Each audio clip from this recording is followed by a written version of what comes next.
Ассаламағалейкум, құрметті білімгерлер. Уақыт деген не? Сен ұйқы құшағында жатқанда уақыт өтіп жатыр. Сен қыруар ақша табудың көзін іздеуге кіріскенде уақыт кемесіне мініп кетіп барады. Жыл ай секілді, ай апта, апта күн, ал күн минуттар секілді. Бұл сенің санаулы уақытың келмеске кетіп жатыр деген сөз. Біздің өміріміздің ең құнды валютасы бұл уақыт. Уақыт қылыш секілді. Сен оны кеспесең, ол сені кеседі.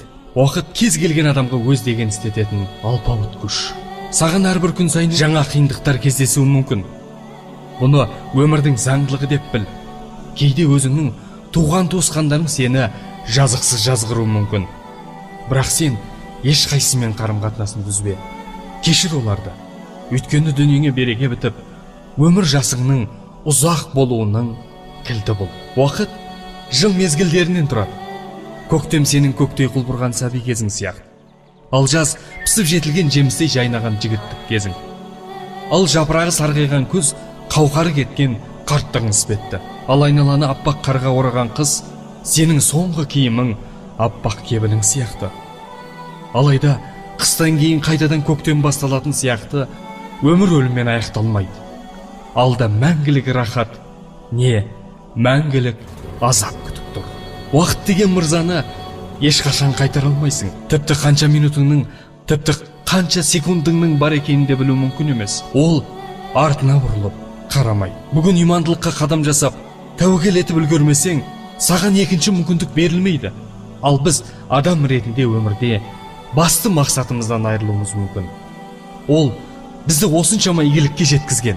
Тіпті кеше бізге жан беріп, ертең оны қайта алатын жаратушы иеміздің кім екенін тану және оның алдындағы міндеттерімізді түсіну. Әрбір арайлап атқан таңда сен Аллаға құлшылық жасап өміріңді жақсы жағына өзгертуің мүмкін. Сен әр ісіңде уақытқа тәуелдісің. Өміріңді жоспарлағанда күндер мен сағаттарға бағынасың. Ал бұл уақыттың билігі қолында болған Аллаға бой ұсыну керек екенін білдіретін белгі. Сенің шашыңның ағарғаны, бетіңдегі әжім уақыт деген ұстаның туындысы. Өмір қонақ үй сияқты.